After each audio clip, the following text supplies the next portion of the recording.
बिस्मिल्लाहिर्रहमानिर्रहीम रब्बिश्रह ली सदरी व यस्सिर ली अमरी वहलुल उक़दतम मिन लिसानी यफ़क़हू क़ौली। स्टूडेंट, आज हमारा यूनिट 10 का सेकंड लेक्चर है। ये जो यूनिट 10 था ना हमारे पास, ये यूनिट 10 है केमिकल बॉन्डिंग। तो आज जो है ना ये केमिकल बॉन्डिंग का ये पार्ट बी है, पार्ट बी। आज के लेक्चर में हम क्या क्या पढ़ने जा रहे हैं? आज के लेक्चर में पहले हम बॉन्ड स्ट्रेंथ, फिर हम बॉन्ड लेंथ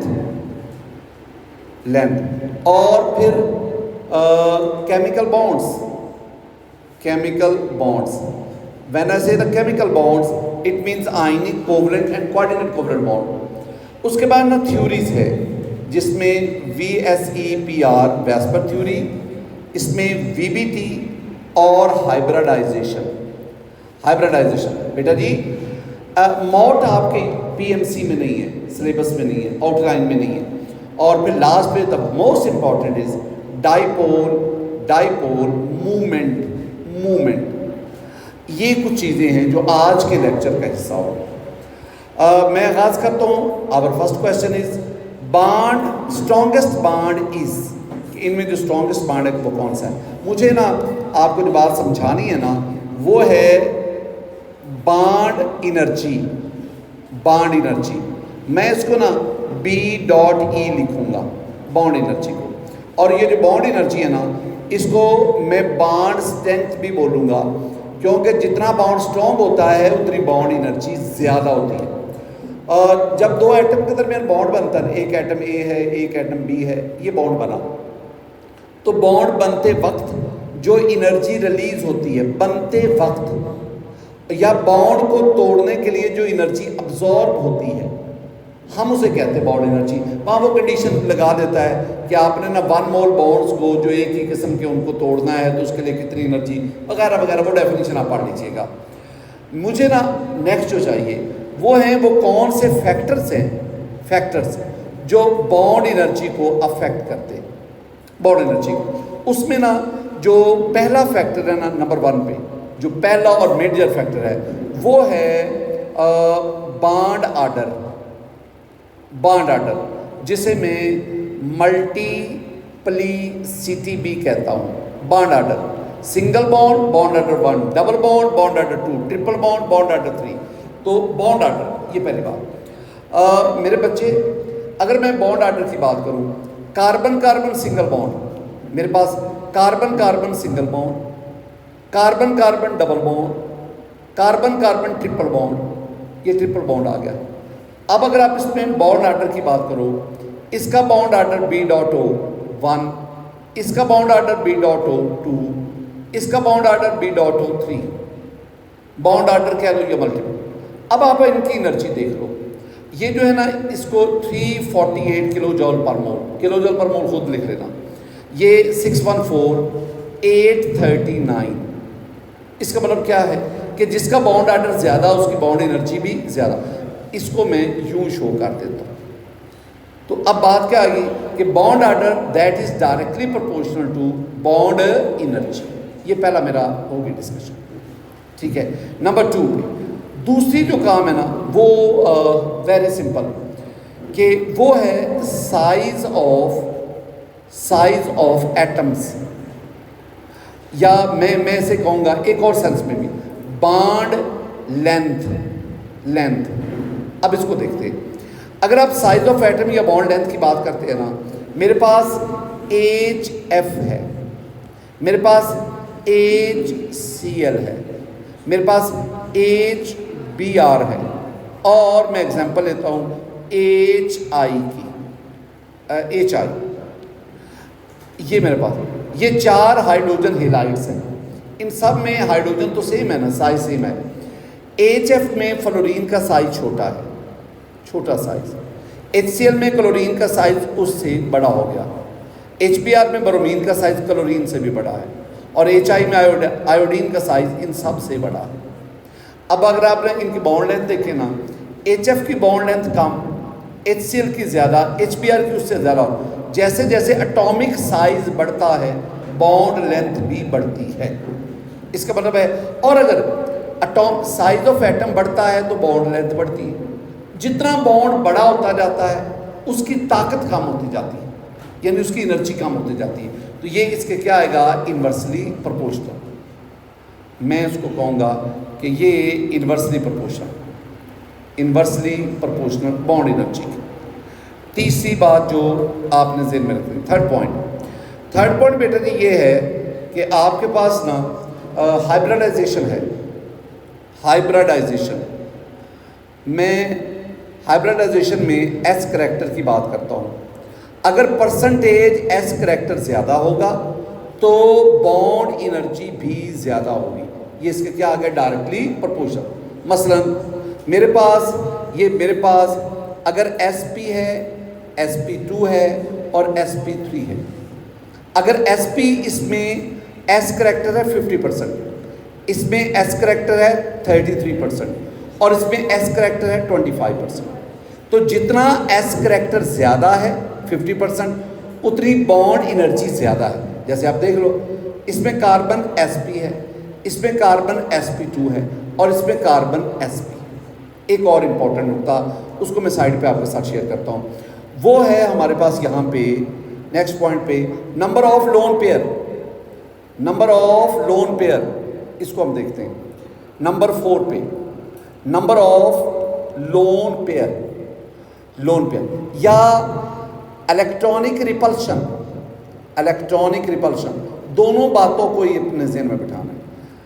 मैं आपसे एक बात करता हूँ। मेरे पास कार्बन सिंगल बॉन्ड है, इसमें कार्बन के पास कोई लोन पेयर नहीं है। मेरे पास नाइट्रोजन सिंगल बॉन्ड है, nitrogen has a lone pair. मेरे पास ऑक्सीजन सिंगल बॉन्ड है, ऑक्सीजन हैज़ 2 लोन पेयर्स।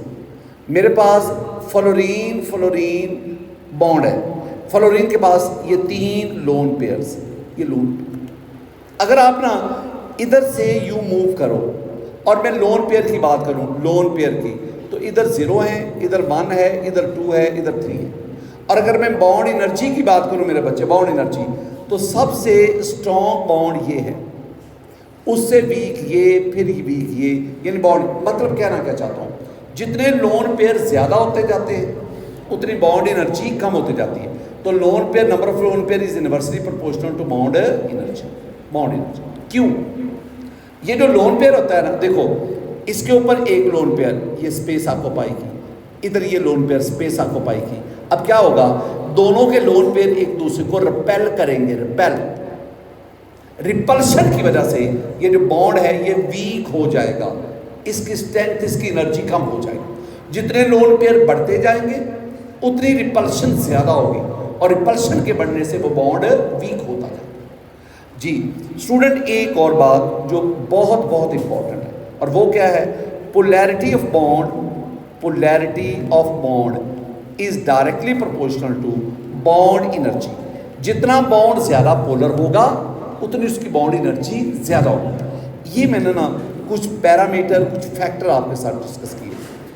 आइएगा ज़रा, वो कहता है कि स्ट्रॉन्गेस्ट बॉन्ड, मैं मल्टीप्लिसिटी बॉन्ड आर्डर की बेस पे आंसर कहूँगा, तो जिसमें बॉन्ड आर्डर ज़्यादा है।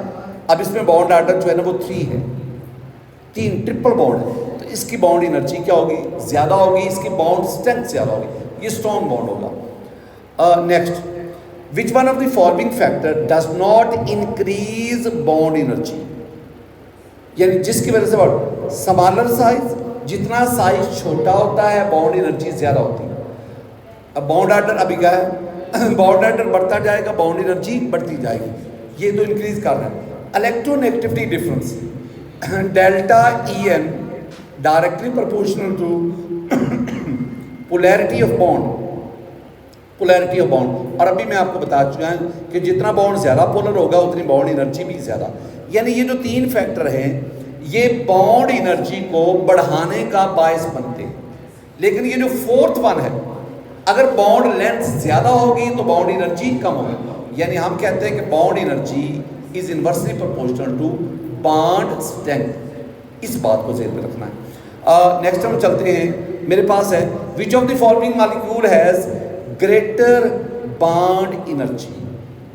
इसमें वही बात जो अभी मैंने कहा था कि नंबर ऑफ लोन पेयर। अब देखो ना, हाइड्रोजन, एक तो हाइड्रोजन का साइज बहुत छोटा है, स्मॉल साइज है, स्मॉल साइज, और ये दूसरा हाइड्रोजन का एटम, ये बहुत साइज छोटा है।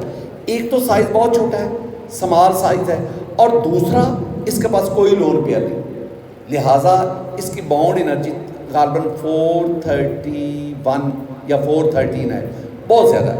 यहाँ पे 2 लोन पेयर आ गए, ये लोन पेयर आ गए, और अगर आप इसको देखोगे, इसके पास 1 लोन पेयर है, इसको देखोगे तो इसके पास 3 लोन पेयर है।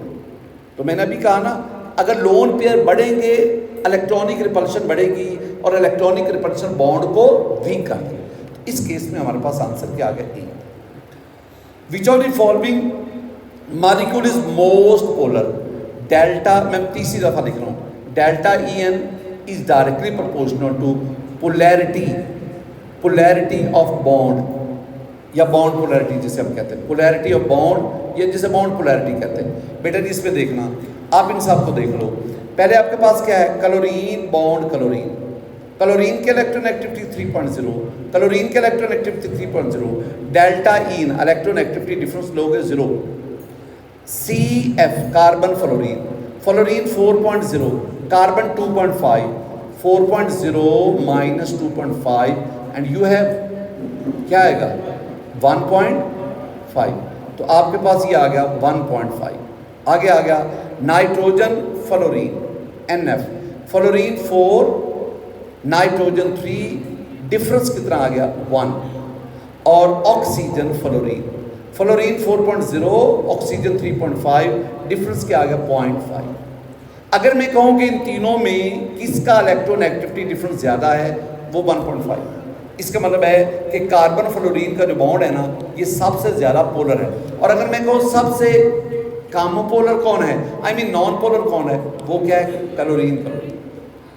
क्वेश्चन नंबर 5, बड़ा कॉम्प्रिहेंसिव सवाल, बहुत समझने वाली बातें। In which one of the following does ionic bonding occur? Ionic bond बनता है बिटवीन द नेम्ड एटम, जिनका आपने नाम दिया आयनिक बॉन्ड। तो इधर एल्यूमिनियम है, इधर क्लोराइड है, यानी एल्यूमिनियम और क्लोरीन। इसमें बोरॉन और फ्लोरीन BF3 आ गया, हाइड्रोजन और क्लोरीन HCl आ गया, हाइड्रोजन और सोडियम NaH आ गया। अब वो कहता है बताओ इनमें किसके अंदर आयनिक बॉन्ड बनता है? पहले सुनना है, फिर आप आंसर की तरफ जाइएगा। बेटा जी आयनिक बॉन्ड के लिए ना मैंने आपको ना कुछ वजूहात बताई, कुछ बातें बताई। पहले मेरी बात ज़रा सुनना। पहले मैंने बात आपको समझाई कि मेटल्स के अंदर तो मेटल्स में मेटैलिक बॉन्ड होता है, मेटैलिक बॉन्ड। ये मेरी पहली गुफ्तगू हो गई। दूसरी बात, मेरे पास एक मेटल है, एक नॉन मेटल है, तो मेटल और नॉन मेटल के दरमियान आपके पास बनता आयनिक बॉन्ड है, आयनिक बॉन्ड। ये दूसरी बात हो गई, ये पहला पॉइंट, ये दूसरा पॉइंट। तीसरी बात, मेरे पास एक नॉन मेटल है और दूसरी भी मेरे पास नॉन मेटल है, तो नॉन मेटल्स के दरमियान कौन सा है? That is covalent bond. यहाँ पे कोवलेंट बॉन्ड बनता है। एक तो मैंने आपको ये गुफ्तगू की, एक जनरल सा परसेप्शन, इसको अगर हम इसको बुनियाद पर, अच्छा फिर एक और भी बात की मैंने एक और बात, जो दूसरा पॉइंट आपको समझाया ना, मैंने कहा कि electronegativity difference delta EN between bonded atom. तो बॉन्डेड एटम के दरमियान जो इलेक्ट्रोनेगेटिविटी डिफरेंस है ना, आप उसकी बुनियाद पर भी आप नेचर को मालूम कर सकते हैं।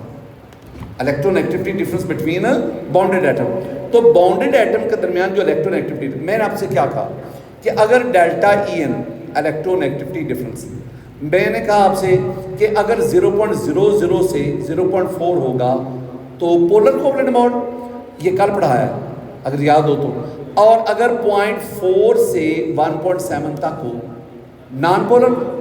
ऐसे ही है कि जैसे मर्जी पढ़ाते जाओ। और पहला जो केस है ना, उसमें नॉन पोलर कोवलेंट बॉन्ड बनता है, और इस केस में क्या बनता है? Polar covalent bond. और अगर एग्जैक्ट 1.7 हो तो 50% पोलर और 50% नॉन, और अगर मोर देन 1.7 हो तो फिर आपके पास कौन सा बॉन्ड बनता है? Ionic bond. ये मैंने आपको दूसरा तरीका बताया नेचर ऑफ बॉन्डिंग को जानने का। अब हम देखते हैं कि हमारी इन तमाम एफर्ट में से कामयाब एफर्ट कौन सी है। ऊपर अप्लाई करते हैं, अपना प्रीवियस नॉलेज अप्लाई करते हैं, फिर अपने इल्म की जो कमी है उसका हम अजाला करते हैं। देखो ऊपर लिखा हुआ ये hydrogen non metal, hydrogen non metal, sodium metal. तो अगर मेटल और नॉन मेटल होगा तो क्या होगा? Ionic bond. यानी आपके पास ये जो सोडियम हाइड्राइड है ना, इसमें कौन सा बॉन्ड है? आयनिक। और यही वो सवाल पूछ रहा है, ये वो पूछ रहा है। अब इसका मतलब है आपका करेक्ट ऑप्शन ए है। लेकिन अभी बात खत्म नहीं हुई, अभी तो शुरू हो रही है। आपके पास H है और Cl है, दोनों जो है नॉन मेटल्स है। हाइड्रोजन भी नॉन मेटल, क्लोरीन भी नॉन मेटल, और नॉन मेटल के दरमियान जो बॉन्ड बनेगा वो कोवलेंट है। तो HCl के दरमियान कोवलेंट बॉन्ड आ गया, इट्स ओके। अभी जो आपने बात की ना, आप उस बात से मुकरेंगे नहीं। यानी पहली बात क्या है कि मेटल और नॉन मेटल के दरमियान आयनिक बॉन्ड। अब देखो aluminium metal, chlorine non metal, तो एल्यूमिनियम और क्लोरीन के दरमियान आयनिक बॉन्ड होना चाहिए। बोरॉन मेटल है, सेमी मेटल है, फ्लोरीन जो है वो नॉन मेटल है, इनके दरमियान भी आयनिक बॉन्ड होना चाहिए। लेकिन मैंने कहा इनको नहीं टिक किया, मैंने कहा आयनिक बॉन्ड सिर्फ किस किस के दरमियान बनता है? सोडियम और हाइड्रोजन। अब सवाल ये पैदा हुआ कि ऐसा क्यों है। मैं दोबारा ना अपने क्वेश्चन को रेज करता हूँ। एल्यूमिनियम एक मेटल, क्लोरीन एक नॉन मेटल, तो मेटल और नॉन मेटल के दरमियान यहाँ पे शुड बी आयनिक बॉन्ड। तो क्यों नहीं है? वो कहते जी आयनिक बॉन्ड नहीं है। एल्यूमिनियम एक क्लोरीन, दूसरा क्लोरीन, तीसरा क्लोरीन, तो एल्यूमिनियम और क्लोरीन के दरमियान आयनिक नहीं बल्कि covalent bond, predominantly covalent bond, dominantly covalent bond बनता है। हम कहते हैं ऐसा क्यों है? एक रूल है, उसको रूल का नाम है FAJAN commerce, Faizan rule. Faizan, कुछ फजान कहते हैं, कुछ फैजन कहते हैं, जो मर्जी आपका दिल है, फजान कह लो, फजान रूल। ये रूल हमें क्या बताता है? ये रूल हमें कोवलेंट करैक्टर के बारे में बताता है। कोवलेंट करैक्टर या कोवलेंट बॉन्ड कह लो, कि किसी भी बॉन्ड में कोवलेंट करैक्टर कितना होता है, आयनिक करैक्टर कितना होता है, वो फैजन रूल है। अब ये रूल क्या कहता है? ये कहता है कि चार्ज डेंसिटी ऑफ कैटाइन की चार्ज डेंसिटी आपको पता है, charge over size ratio is directly proportional to polarising power. तो जितनी किसी कैटाइन की चार्ज डेंसिटी ज़्यादा होती है, उतनी उसकी पोलराइजिंग पावर ज़्यादा होती है। और जितना वो पोलराइजिंग पावर ज़्यादा होता है ना, उतना वो मोर कोवलेंट करैक्टर ज़्यादा देता है। यानी वो जो पहले आप बातें कर रहे थे ना कि मेटल नॉन मेटल्स आयनिक कोवलेंट मेटालिक वगैरह, फिर डेल्टा EN की बेस पे, वो सिंपल सी बातें हैं, वो एक जनरल गुफ्तगू है। अब स्पेसिफिकेशन करो, स्पेसिफाइड जाओ कि अगर AlCl3 एक मेटल एक नॉन मेटल, तो यहाँ आयनिक बॉन्ड होना चाहिए था। लेकिन हकीकत में एल्यूमिनियम और क्लोरीन के दरमियान आयनिक बॉन्ड नहीं है, बल्कि कौन सा है? डोमिनेंटली कोवलेंट बॉन्ड है। क्यों ऐसा है? उसका मैं जवाब दे रहा हूँ। एक रूल है फैजन रूल, वो हमें इसका जवाब देता है।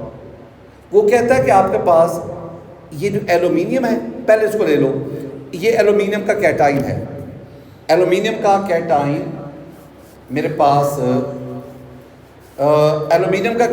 पास है बेटा जी Al3+, और ये मेरे पास क्लोराइड आयन है, 3 है।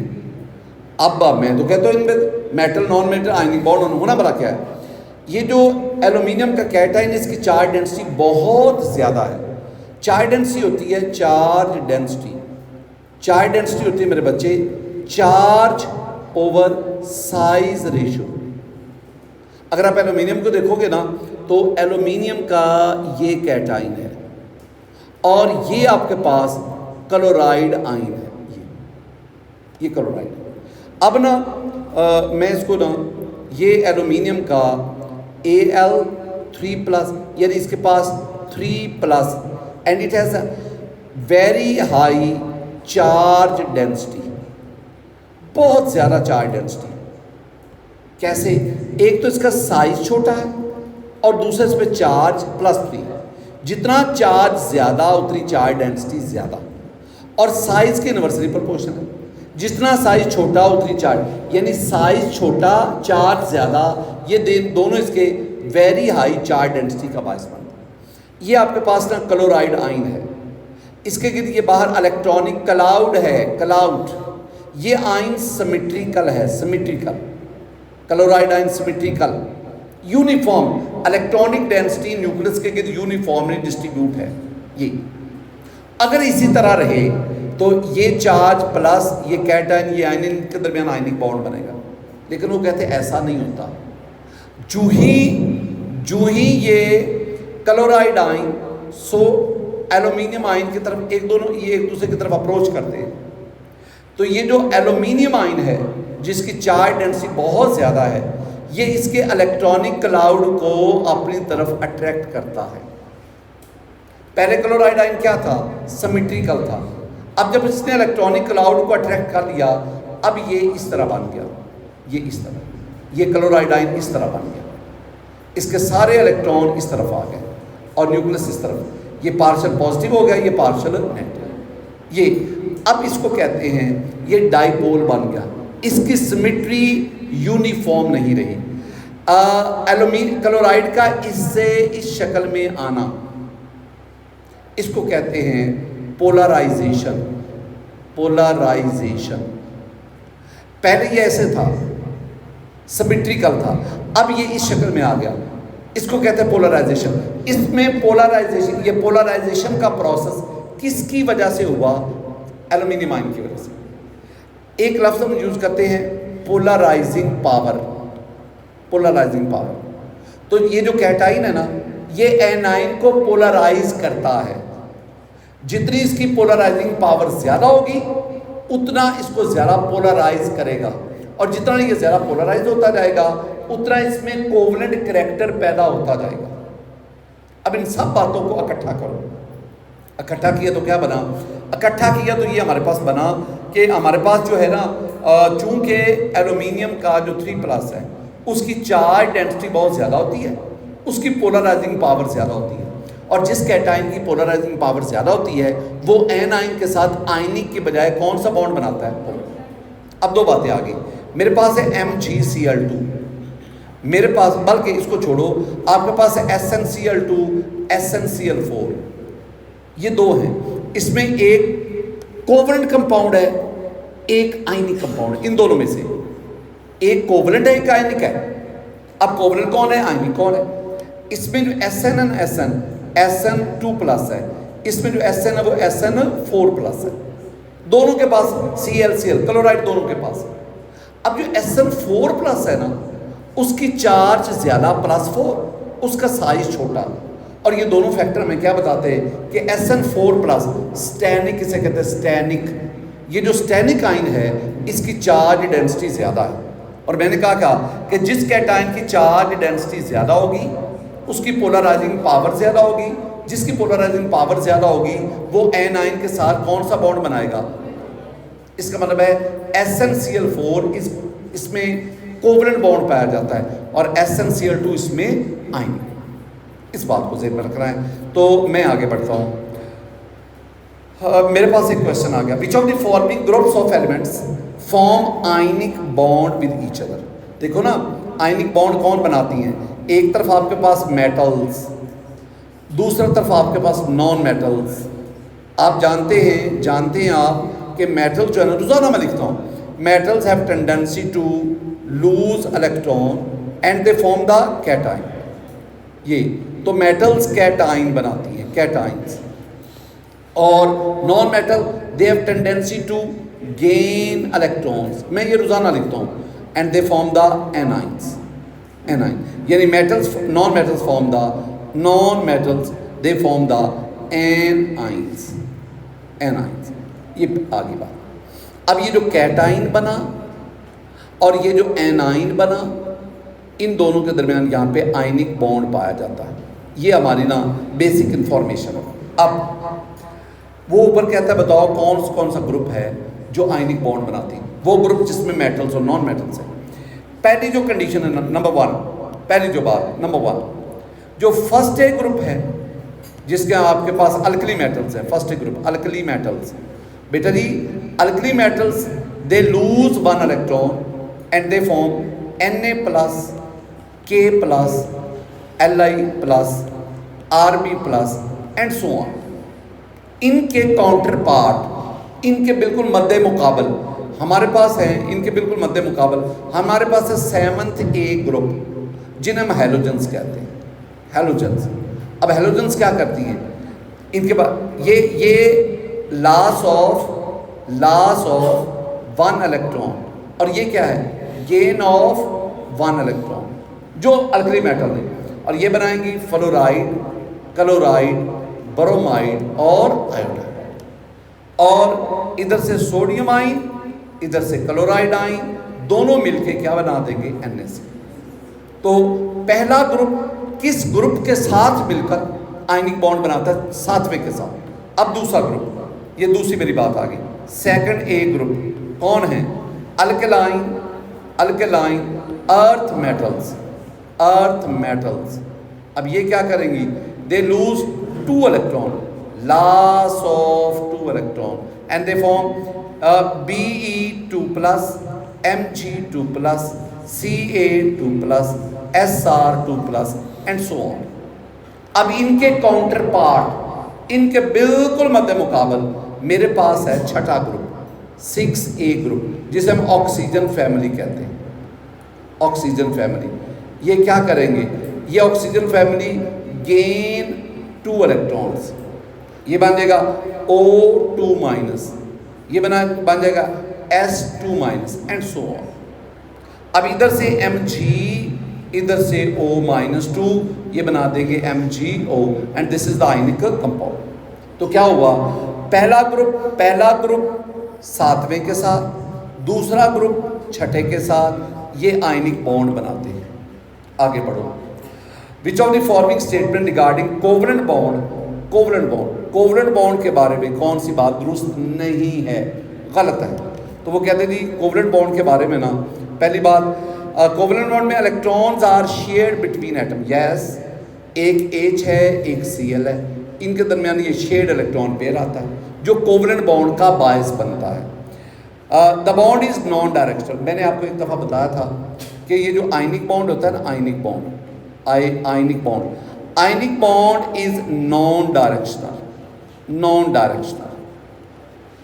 क्योंकि ये सोडियम आयन है, इसके इधर क्लोराइड आयन, इधर क्लोराइड आयन, इधर क्लोराइड आयन, इधर क्लोराइड आयन, इधर, तो ये क्लोराइड आयन के साथ इधर बॉन्ड, इधर बॉन्ड, इधर बॉन्ड, इधर बॉन्ड, इधर बॉन्ड, इधर बॉन्ड। डायरेक्शन क्या है, कोई डायरेक्शन नहीं। ये आपके पास एक गोल कमरा है, गोल, बिल्कुल गोल कमरा है, गोल, उसका कोई कोना नहीं है, गोल है, और मैं आपसे कहता हूँ बेटा जाओ कोने में जाके बैठ जाओ, तो आप ना घूमते फिरेंगे, कोना ढूंढते फिरेंगे, पूरी ज़िंदगी घूमते फिरोगे।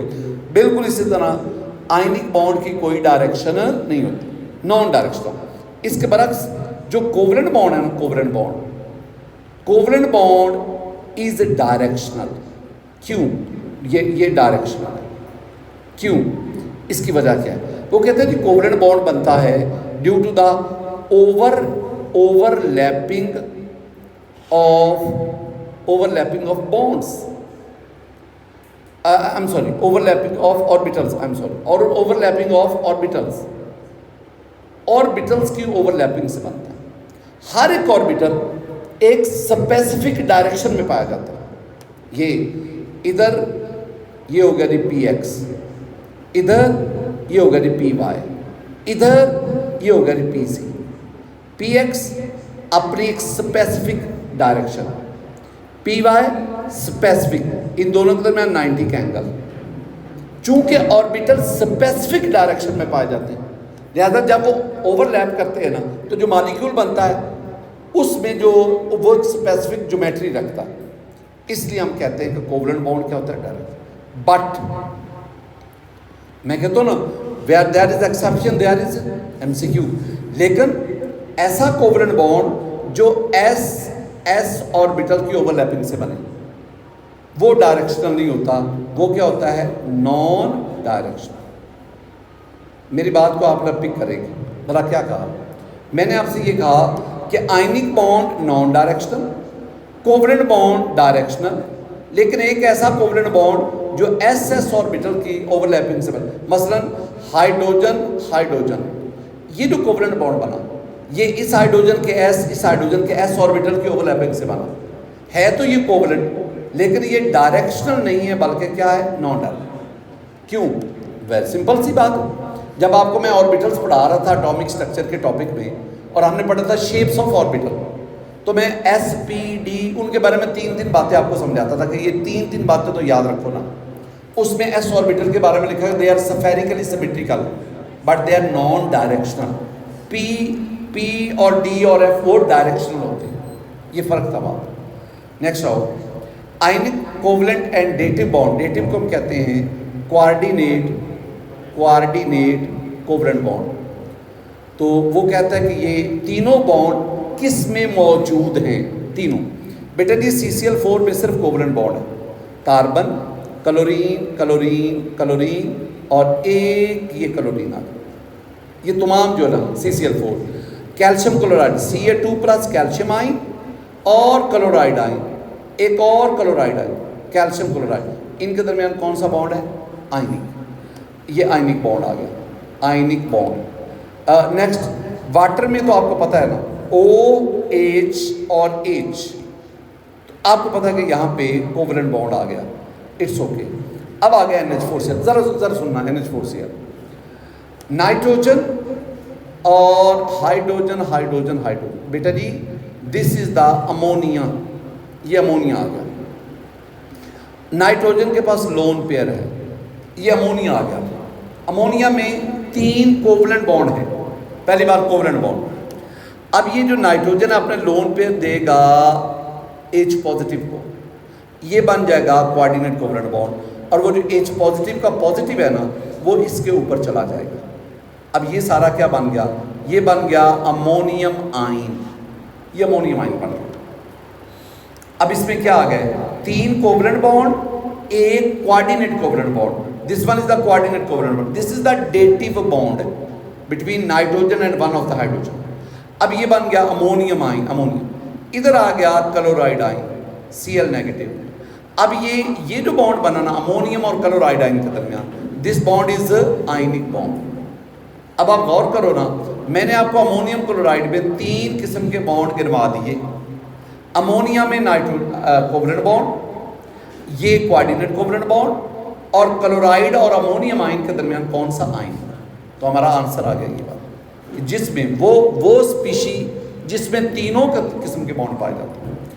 बेटा जी इस पे आइएगा, अ coordinate covalent bond is formed when an atom. अब जरा सुनना, कोऑर्डिनेट कोवलेंट अभी आपने पढ़ा भी कि कोऑर्डिनेट कोवलेंट। मैं एक और एग्जांपल दे देता हूँ।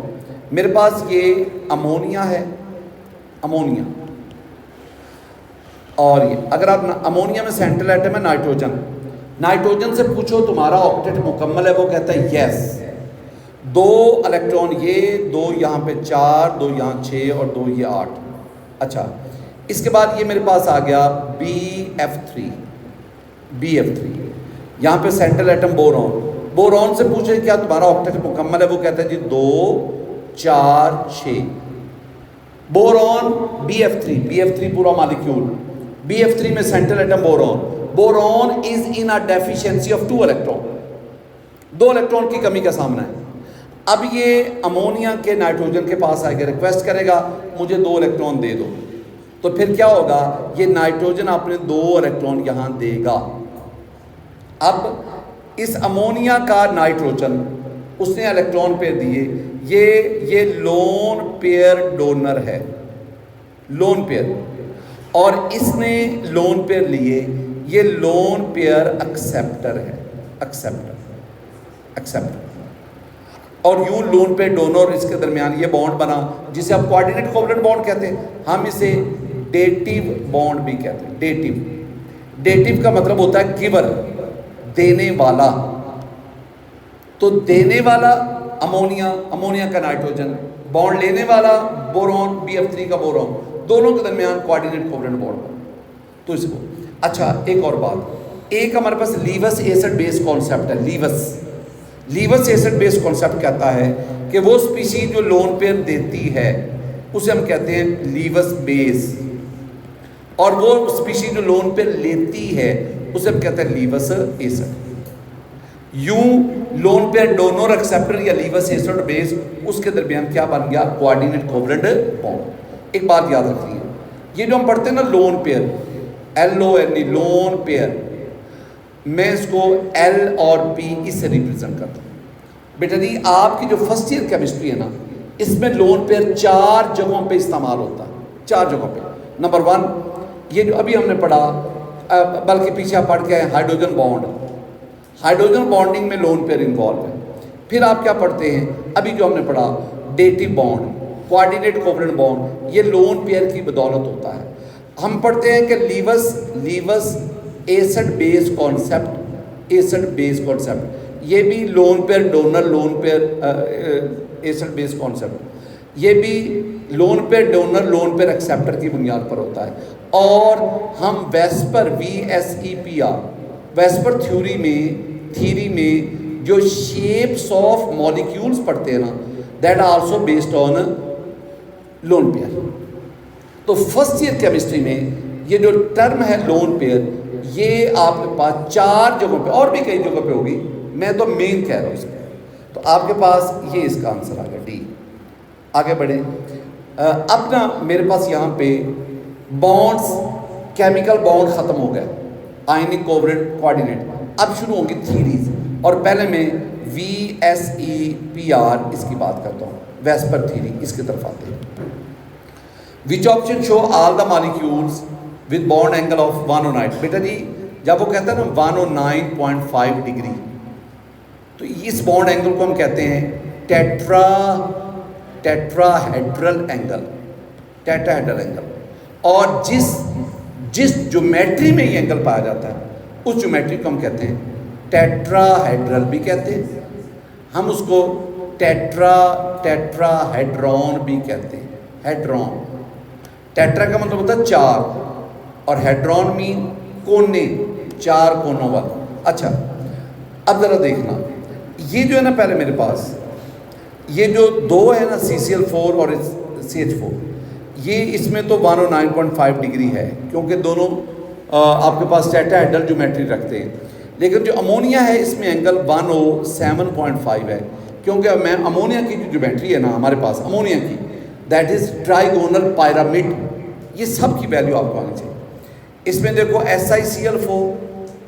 SiCl4 जो है ना इसमें 109.5 डिग्री है, वाटर में आप जानते हैं 104.5 डिग्री है, BCl2 ये तो लीनियर मॉलिक्यूल है ना 180 डिग्री है। इतनी प्रैक्टिस आपकी होनी चाहिए कि मॉलिक्यूल देख के आप उसका बॉन्ड एंगल, आप उसकी ज्योमेट्री वगैरह वगैरह वो सारी बता सकें। और इधर देखो CH4 और NH4 पॉजिटिव, इन दोनों का जो एंगल है ना वो 109.5 डिग्री है। और ये जो PH3 है ना इसका वही एंगल है जो किसका है, अमोनिया। अब ये जो चारों आ गए, ये चारों जो हैं ये टेट्राहेड्रल स्ट्रक्चर रखते हैं, हेड्रल, और इनमें एंगल जो है वो 109.5 डिग्री। लेकिन मैं इससे अहम बात क्या बोलूँगा, आपको पता होना चाहिए कि वेस्पर थ्योरी के मुताबिक ये चारों, ये दोनों मॉलिक्यूल और ये आयन, यानी ये तीनों स्पीशीज़ किस कैटेगरी से तल्लक रखती है। इनकी जो कैटेगरी है वो है AB4 with no lone pair. ये आपको याद करना। आगे बढ़ो, mark the pair of species which have the dissimilar geometry. ये पहले आप देखोगे ना दोनों AlCl3, ये है AB3 type with no lone pair, AB3 type with no lone pair. ये आपको खुद देखने हैं, ये आपको याद करने हैं।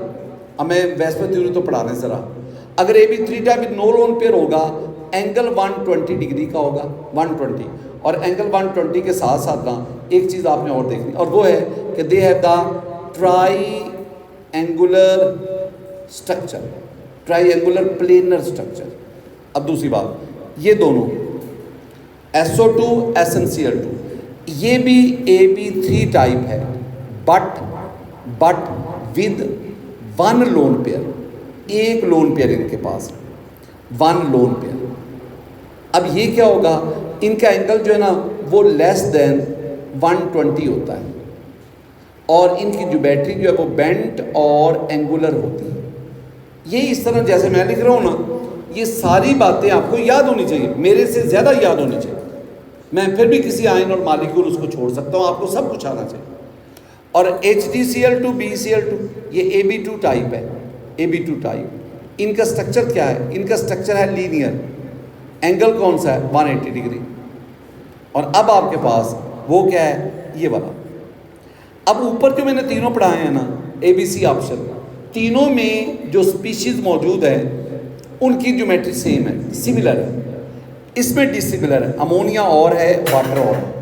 जो अमोनिया ना, अमोनिया ये AB4 type with one lone pair, और वाटर क्या है AB4 type with two lone pair. अब ये कैटेगरी मुख्तलिफ है। अमोनिया का angle 107.5 degree, structure geometry trigonal pyramid. और वाटर में तो आप जानते हैं, वाटर एंगल 104.5 डिग्री, और ये बेंट और एंगुलर इसकी ज्योमेट्री आ गई। ये जितनी भी बातें मैंने लिखी हैं that must be in your knowledge, आपको पता होना चाहिए। विच one of the following is the linear molecule. Linear कौन सा है, आपके पास वाटर है, आपके पास H2 है, ऐसा। अब अगर आप देखोगे ना, मैं इनके स्ट्रक्चर आपको बताता हूँ। ये वाटर है H2O, एक लोन पेयर ये आ गया, एक लोन पेयर ये आ गया, और ये जो एंगल है ना यहाँ पे, ये 104.5 डिग्री है। वाटर हैज़ द बेंड और एंगुलर स्ट्रक्चर, बिल्कुल इस तरह। ये SO2 है, ये जो एंगल है ना, ये एंगल ये लेस देन 120, बाद बुक्स कहती है 118 डिग्री है। It also has the bent और एंगुलर स्ट्रक्चर। ये आपके पास वो जो एक ऑप्शन था C2H4, एक ट्राइएंगुलर ये आ गई, एक ट्राइएंगल ये आ गई, ये दो ट्राइएंगल्स हैं, और ये ट्राइएंगुलर प्लेनर स्ट्रक्चर कार्बन के लिहाज से, और एक उधर रह गया है, और वो है आपके पास HCl, ये वाला HCl, यही आपका आंसर है। HC triple bond N। मैं ज़्यादा डिटेल में नहीं जाऊँगा, हालांकि ये नाइट्रोजन के पास लोन पेयर है, वो प्रॉब्लम क्रिएट कर सकता है। यहाँ जो एंगल होता है वो 180 डिग्री का है, और ये स्ट्रक्चर क्या होगा, linear. And this is your answer. Next question पे जाएं। क्वेश्चन है कि in which of the following the number of sigma and pi bonds in one butyne 3 yne. Butene, एक कार्बन, दो कार्बन, तीन कार्बन, चार, ये ब्यूट हो गया, ब्यूट 4 कार्बन। वन ब्यूटीन, ये 1 2 3 4, और 3 पे आइन, ये आ गया। ये मैंने ना कार्बन का स्ट्रक्चर तो बना दिया, कार्बन चेन तो बना दी। अब आप ना कार्बन की वैलेंसी को देखते हुए, टेट्रा वैलेंसी, हाइड्रोजन साथ लगाते जाओ। ये कार्बन नंबर 1, इसने 2 बॉन्ड बनाए हुए हैं, 2 हाइड्रोजन लगा दो, एक इधर लगा दो, एक इधर लगा दो। इस कार्बन नंबर 2 के देखो, इसने 3 बॉन्ड बनाए हुए हैं, एक हाइड्रोजन इधर लगा दो। कार्बन नंबर 3 को देखो, उसने 3 और एक 4 बॉन्ड बनाए हुए हैं, हाइड्रोजन आप नहीं लगाएंगे, और इसने एक हाइड्रोजन आप लगा दो। ये मैंने टेट्रा वैलेंसी के लिहाज से कार्बन एटम अटैच कर दिया। अब ना सिग्मा और पाई बॉन्ड गिनो, 1 2 3 4, या दरमियान वाला 5 और 6, और ये 7, ये 7 सिग्मा बॉन्ड, 7 पाई बॉन्ड, 1 2 और 3 पाई बॉन्ड। तो ये सवाल देने का मकसद क्या है, जब आपको ना मॉलिक्यूल का नाम दिया जाता है ना, पहले तो आप उससे स्ट्रक्चर ड्रॉ करते हैं, और फिर आप उस स्ट्रक्चर के अंदर गिनते हैं कि सिग्मा बॉन्ड कितने हैं, आप गिनते हैं कि पाई बॉन्ड्स कितने हैं। इस तरह आप इसको लेके आगे बढ़ते हैं। जी, मेरे पास टेक्स्ट क्वेश्चन आ गया। As compare to pure atomic orbital, hybrid atomic orbitals have, ये ज़रा समझना, मैं ना कुछ बातें आपको समझाना चाहता हूँ। मैं यहीं से आगाज़ करता हूँ, बल्कि यहाँ से सुनना मेरे बच्चे। एक हम टर्म पढ़ी हमने, ऑर्बिटल्स को ना हम ये यूं जाहिर करते हैं, ये इसे कहते हैं PSI, साई। ऑर्बिटल को ना हायर केमिस्ट्री में MPhil PhD में हम इसको वेव फंक्शन कहते हैं। हम तो वहाँ पे ऑर्बिटल बोलते ही नहीं, हम तो वहाँ पे लफ्ज़ वेव फंक्शन बोलते हैं। तो FSC में हम, मैट्रिक में FSC BSc वगैरह में हम ऑर्बिटल बोलते हैं, वेव फंक्शन हम बोलते हैं। ऑर्बिटल का कॉन्सेप्ट श्रोडिंगर ने दिया, और एक ऑर्बिटल में मैक्सिमम 2 इलेक्ट्रॉन, यानी maximum 2 electrons with opposite spin. ये सारी बातें ना मैं आपको पहले पढ़ा चुका हूँ, अपोजिट स्पिन। अब ऑर्बिटल की टाइप्स, ऑर्बिटल 3 किस्म के हैं। एक हम कहते हैं एटॉमिक ऑर्बिटल्स, मसलन मेरे पास है S, PX, PY, PZ, DXY, DYZ, DZX and so on, all these are atomic orbital. अब ना ये जो एटॉमिक ऑर्बिटल है ना, इनकी शेप मुख्तलिफ होती है। S spherical symmetrical, P double shape, D sausage shape, they have different shape and they have different energy. कैसे? S की एनर्जी कम, P की एनर्जी ज़्यादा, D की उससे ज़्यादा, और F की सबसे ज़्यादा। यानी जैसे जैसे आप न्यूक्लियस से दूर जाते हैं ना, एनर्जी बढ़ती है। S करीब होता है, P दूर, D उससे दूर, और F उससे दूर। इसका मतलब है इन एटॉमिक लफ्ज़ एटॉमिक, A.O, एटॉमिक ऑर्बिटल मैंने लिखे, डिफरेंट शेप, डिफरेंट एनर्जी। अब 2 लफ्ज़, सारी गुफ्तगू में सिर्फ 2 लफ्ज़। एटॉमिक ऑर्बिटल की ओवरलैपिंग होती है, पहला लफ्ज़, सोने के पानी से लिखा जाने वाला पहला लफ्ज़ ओवरलैपिंग। किसकी? Atomic orbital. A.O, atomic orbital की ओवरलैपिंग होती है। जब एटॉमिक ऑर्बिटल की ओवरलैपिंग होती है ना, तो बॉन्ड बनता है, कोवलेंट बॉन्ड बनता है, A covalent bond is formed by the overlapping of atomic orbital, covalent bond। अच्छा, अब जब कोवलेंट बॉन्ड बनता है ना, ये 2 तरह का बनता है, एक सिग्मा और एक क्या बनता है, पाई बॉन्ड। अगर atomic orbital head to head overlap करें, यानी ये आपके पास PX और एक और ये भी PX है, ये इनकी हेड टू हेड ओवरलैप है। ये अगर हेड टू हेड, इसको कई नाम देते हैं, कई नाम, आपको वो सारे नाम आने चाहिए। हम इस ओवरलैपिंग को एक्सियल कहते हैं, एक्सियल। हम इसको हेड टू हेड कहते हैं, हेड टू हेड। हम इसको हेड ऑन कहते हैं, हेड ऑन। तो इसके नतीजे में आप ये ओवरलैपिंग हो रही है, इसके नतीजे में सिग्मा बॉन्ड, जितनी ओवरलैपिंग ज़्यादा होगी, एक्सटेंट ओवरलैपिंग, उतना ये बॉन्ड ज़्यादा स्ट्रॉन्ग होगा। तो सिग्मा बॉन्ड कैसे बना? एक्सियल ओवरलैपिंग से, head to head, head on, linear, axial.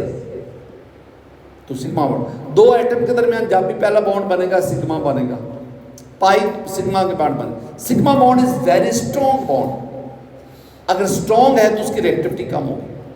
अब पाई बॉन्ड कैसे बनता है? एक आपके पास ये एटॉमिक ऑर्बिटल आ गया, एक आपके पास ये एटॉमिक ऑर्बिटल आ गया। पहले सिग्मा बॉन्ड बन चुका है, अब दोनों एटॉमिक ऑर्बिटल ये पैरेलल ओवरलैपिंग होती है, पैरेलल।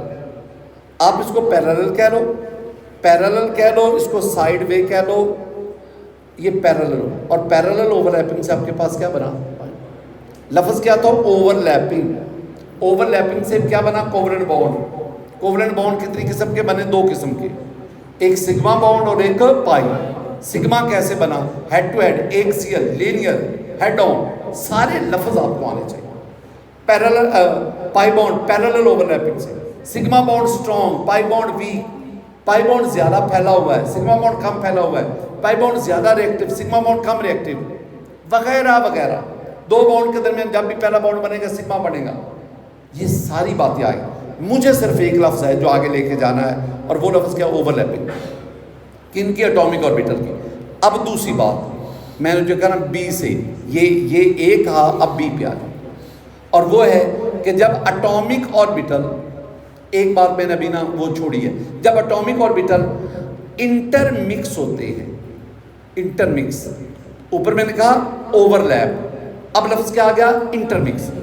जब एटॉमिक ऑर्बिटल इंटरमिक्स होते हैं, इंटरमिक्सिंग से बॉन्ड नहीं बनता, इंटरमिक्सिंग से हाइब्रिड ऑर्बिटल बनते हैं, हाइब्रिड ऑर्बिटल। तो ओवरलैपिंग से बॉन्ड बना, लेकिन एटॉमिक ऑर्बिटल की इंटरमिक्सिंग से हाइब्रिड ऑर्बिटल बने। एक S 2 P मिले, इंटरमिक्स हुए, इंटरमिक्स हुए, आपके पास sp2 sp2 sp2 बने। बात को सुनना है, बात को सुनना है। पहले हमने क्या पढ़ा, ये एटॉमिक ऑर्बिटल आपस में ओवरलैप करके बॉन्ड बनाते हैं। हाइब्रिडाइजेशन कहती है नहीं, एटॉमिक ऑर्बिटल ओवरलैप नहीं करते, बल्कि क्या करते हैं, इंटरमिक्स। कितने एटॉमिक ऑर्बिटल, ये एटॉमिक ऑर्बिटल है, ये हाइब्रिड ऑर्बिटल है, हाइब्रिड ऑर्बिटल। कितने एटॉमिक ऑर्बिटल ने इंटरमिक्स हुए, 3 ने। हाइब्रिड ऑर्बिटल कितने बने, 3। यानी जितने atomic orbital, number of atomic orbital overlap intermix, that is equal to number of hybrid orbital form. अब ये जो हाइब्रिड ऑर्बिटल बने, इन तीनों की सेम शेप, एक जैसी शेप, इन तीनों का सेम साइज, इन तीनों की सेम एनर्जी। एक खूबसूरत सी बात, बहुत खूबसूरत बात बेटा जी, जब ओवरलैपिंग होती है ना, बॉन्ड बनता है, तब भी एनर्जी रिलीज होती है। जो दो एटम के दरमियान ऑर्बिटल ओवरलैप करते हैं, बॉन्ड फॉर्मेशन के दौरान एनर्जी रिलीज होती है। जब इंटरमिक्सिंग होती है, हाइब्रिड ऑर्बिटल बनते, बॉन्ड नहीं हाइब्रिड ऑर्बिटल, फिर भी एनर्जी रिलीज होती है। ये दोनों एक्सोथर्मिक प्रोसेस है। इसका मतलब है एटॉमिक ऑर्बिटल की एनर्जी ज़्यादा है, एनर्जी ज़्यादा है, और हाइब्रिड ऑर्बिटल की एनर्जी कम है। क्यों जी, कैसे? क्योंकि एटॉमिक ऑर्बिटल इंटरमिक्स हुए तो कुछ एनर्जी निकली भी, और हाइब्रिड ऑर्बिटल की अगर एनर्जी कम होगी तो उनकी स्टेबिलिटी ज़्यादा होगी। तो ये जो हाइब्रिड ऑर्बिटल बनते हैं ना, ये अपने पेरेंट एटॉमिक ऑर्बिटल उससे कम एनर्जी रखने की वजह से ज़्यादा स्टेबल है, लेकिन इन तीनों की एनर्जी क्या है, सेम है। अब ये जो हाइब्रिड ऑर्बिटल बने हैं ना, ये फिर मज़ीद आगे ओवरलैप करेंगे, ओवरलैप, और इनकी ओवरलैपिंग से क्या होता जाएगा, बॉन्ड। ये जो ऊपर आपको सारा मैंने पढ़ाया ना, ये वाला जिसमें हमने एटॉमिक ऑर्बिटल को पढ़ा, ये सारी है VBT, वैलेंस बॉन्ड थ्योरी, जो हमें कहती है कि partially field atomic orbital overlap करते हैं, पार्शली फिल्ड जो आधे भरे हुए, कंप्लीटली फिल्ड ऑर्बिटल कभी ओवरलैप नहीं करता। तो पार्शली फिल्ड ऑर्बिटल जो ओवरलैप करते हैं, और हमारे पास सिग्मा और पाई बॉन्ड बनते हैं। लेकिन हाइब्रिडाइजेशन क्या कहते हैं, वो कहते हैं नो, एटॉमिक ऑर्बिटल ओवरलैप नहीं करते। एटॉमिक ऑर्बिटल पहले इंटरमिक्स होकर हाइब्रिड ऑर्बिटल बनाते हैं, और फिर हाइब्रिड ऑर्बिटल आगे रखते। तो स्टूडेंट ये एक टेबल है, और मैं चाहता हूँ आपको ये टेबल आए। इसमें मैंने atomic orbital, hybrid orbital, molecular orbital को आप छोड़ दें, इसको याद करने की जरूरत नहीं है। एटॉमिक ऑर्बिटल का ताल्लुक VBT से है, हाइब्रिड ऑर्बिटल का ताल्लुक हाइब्रिडाइजेशन से, और ये दो और फिर वेस्पर को हम पीछे डिस्कस करके हम आगे बढ़ते हैं। विच of the following molecule has zero dipole movement. खूबसूरत बातें आ गई, बहुत इंपॉर्टेंट टॉपिक, डाइपोल मूवमेंट। मैं कुछ इब्तदाई बातें करता हूँ बेटा जी। जो डाइपोल मूवमेंट है ना, डाइपोल मूवमेंट, डाइपोल मूवमेंट को हम म्यू से इज़ार करते हैं। ये म्यू, डाइपोल मूवमेंट, मीम ये वाओ mu, this is the dipole movement. अब डाइपोल मोमेंट म्यू किसके बराबर है? Mu that is equal to q cross r, this is the mu.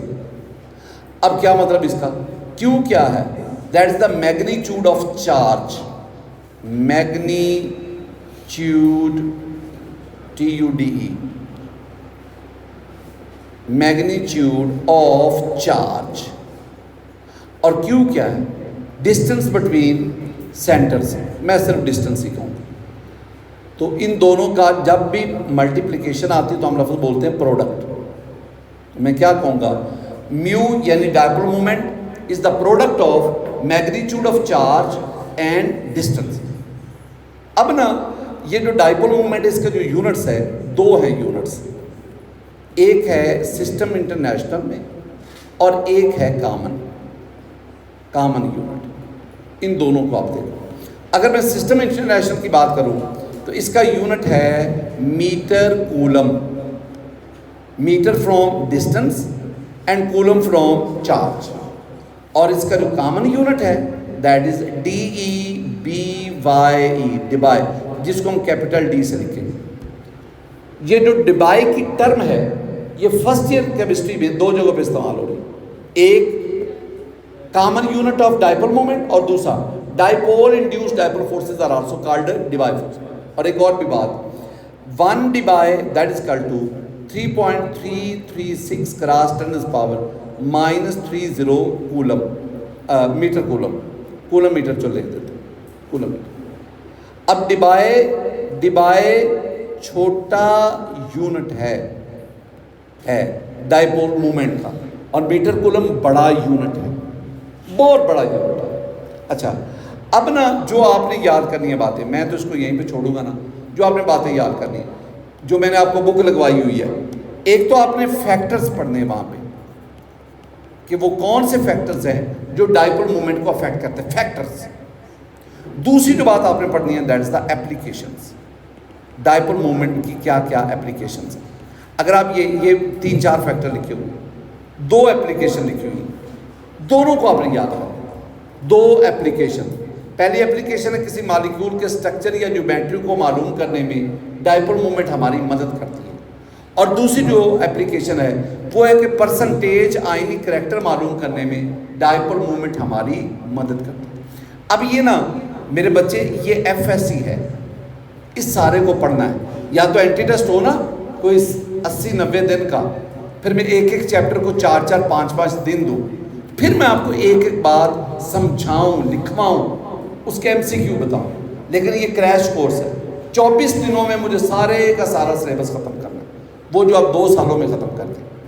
अब इसमें देख लो, which of the following molecule has a zero. मुझे पता है कि इसमें कार्बन डाइऑक्साइड, इसकी डाइपोल मोमेंट 0 है। वाटर की आमतौर पर ये ज़हन में रखना 1.85 है, और HF की 1.90 है।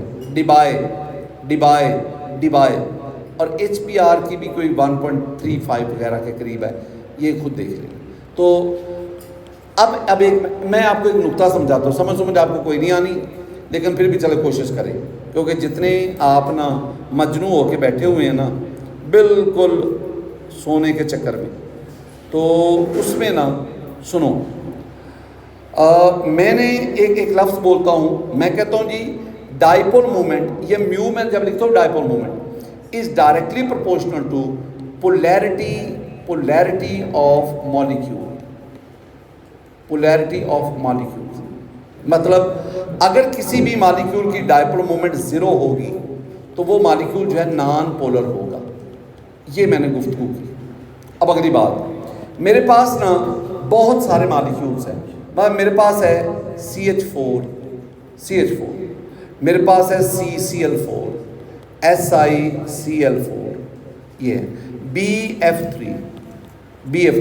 मेरे पास है AlCl3, SF6 वगैरह वगैरह एंड मैनी मोर। ये जितने भी मैंने मॉलिक्यूल्स लिखे और भी इनसे ऐसे, इन सब की डाइपोल मोमेंट 0 है। ये सारे के सारे जो हैं ये नॉन पोलर हैं। आप कहेंगे सर आपको कैसे पता चला? मेरे पास सिर्फ एक ही लफ्ज़ है कि ये जितने भी मैंने मॉलिक्यूल लिखे हैं ना, इन मॉलिक्यूल का जो स्ट्रक्चर है ना, ये सारे के सारे ये रेगुलर स्ट्रक्चर रखते हैं, रेगुलर स्ट्रक्चर। अब बात वाला क्या बनी कि जिस मॉलिक्यूल का स्ट्रक्चर रेगुलर होगा उसकी डायपोल मोमेंट जीरो होगी, और जिसकी डायपोल मोमेंट जीरो होगी वो क्या होगा, नॉन पोलर। ये बात आ गई। अब आप कहेंगे अगला सवाल कि सर हमें कैसे पता चलेगा कि इनका स्ट्रक्चर रेगुलर है। रेगुलर स्ट्रक्चर की दो पहचान है, दो बातें। अगर किसी मॉलिक्यूल में ये दो बातें होंगी उसका स्ट्रक्चर रेगुलर होगा। पहली बात, पहला नुक्ता ये है कि जो no lone pair on central atom, कि सेंट्रल एटम पर कोई लोन पेयर ना हो, सारे बॉन्ड पेयर होने चाहिए। Number 2, side atom identical side atom. मैंने बोला आइडेंटिकल साइड एटम, सारे जो साइड एटम है ना वो एक जैसे होने चाहिए। जैसे आप CH4 को ले लो, कार्बन एक आपके पास हाइड्रोजन CH4 के, कार्बन के पास ये ऊपर एक हाइड्रोजन इधर, एक हाइड्रोजन इधर, और एक हाइड्रोजन ये आगे। अब इसका स्ट्रक्चर क्या है? इसका स्ट्रक्चर है रेगुलर। कैसे? कार्बन सेंट्रल एटम, इधर भी bond pair bond pair bond pair और बॉन्ड पेयर, कोई लोन पेयर नहीं।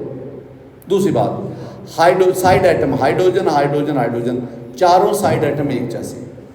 अब ये जो CH4 का मॉलिक्यूल है इसकी जो डायपोल मोमेंट है वो होगी ज़ीरो, क्योंकि इसका स्ट्रक्चर रेगुलर है, और जिसकी डायपोल मोमेंट ज़ीरो होगी वो क्या होगा, नॉन पोलर। एक मैं और आपको बात समझाता हूँ, अगर आपके जेहन में बैठ जाए तो।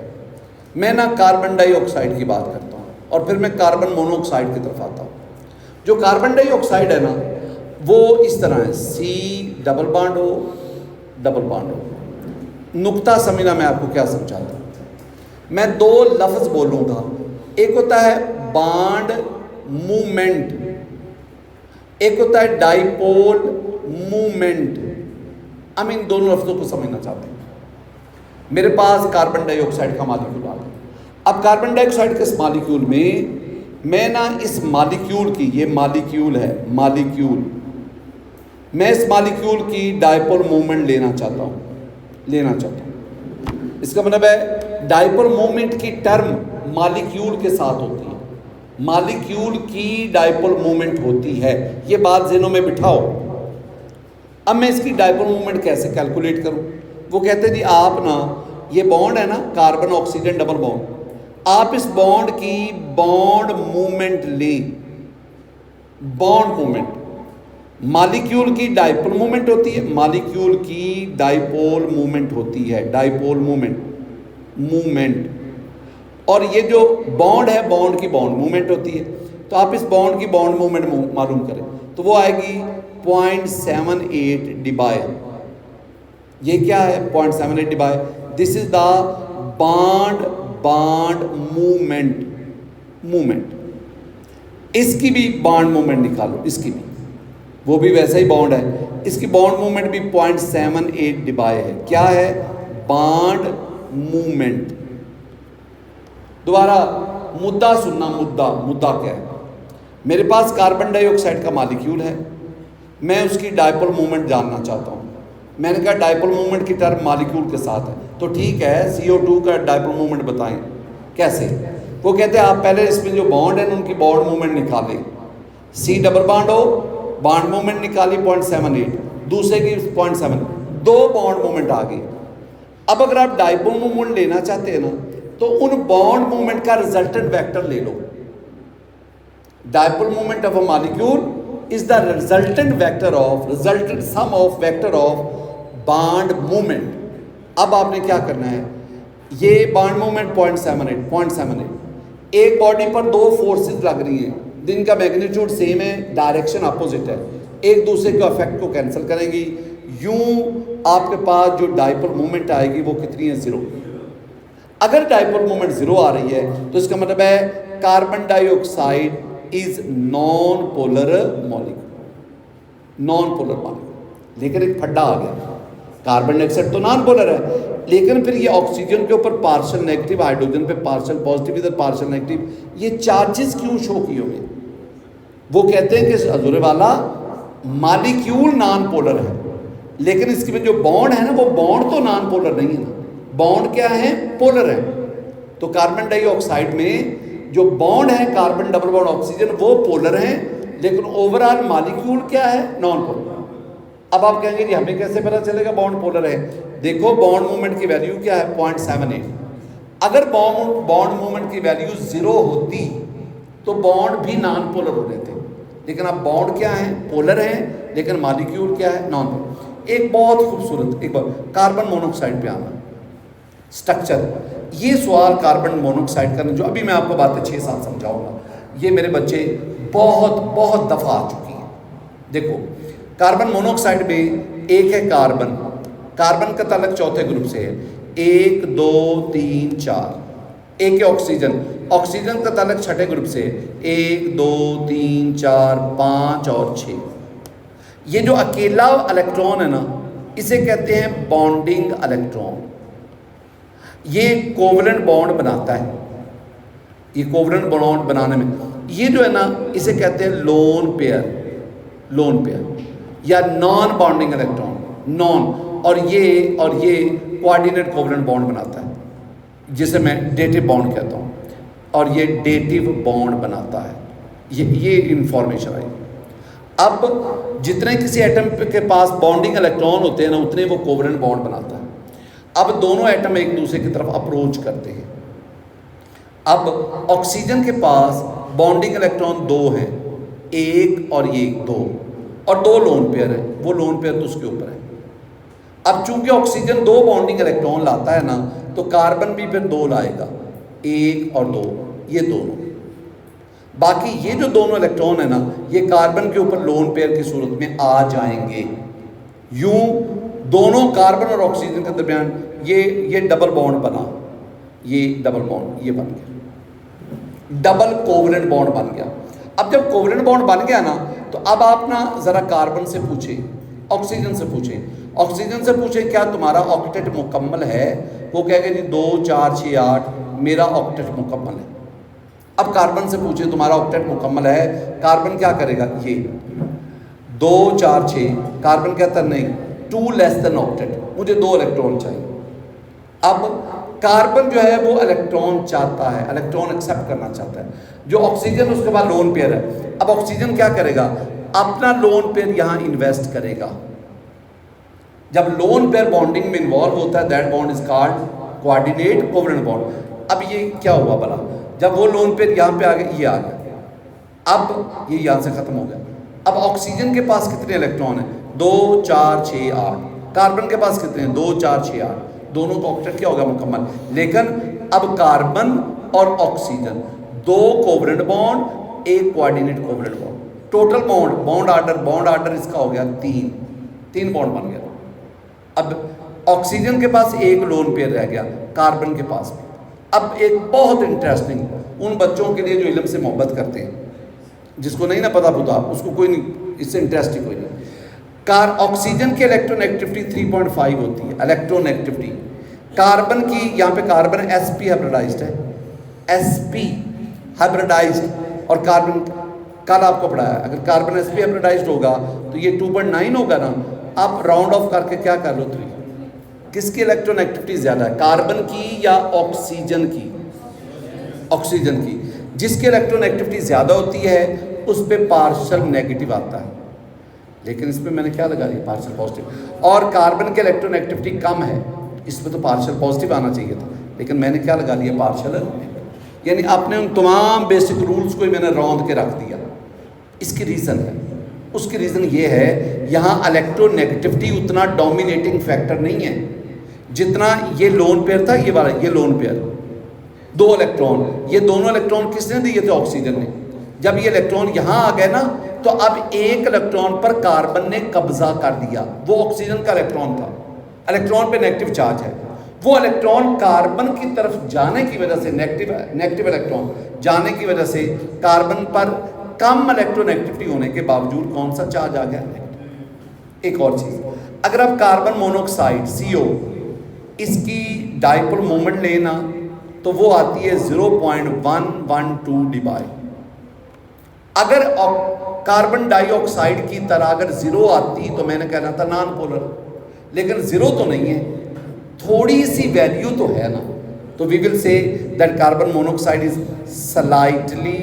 स्लाइटली पोलर मॉलिक्यूल्स, ये slightly polar molecules. Student thank you very much, यहाँ पे हमारा टॉपिक ख़त्म हुआ। अल्लाह ताला की ज़ात हम सब से खुश हो, अल्लाह ताला की ज़ात हम सब से राज़ी हो। अस्सलामु अलैकुम वरहमतुल्लाह।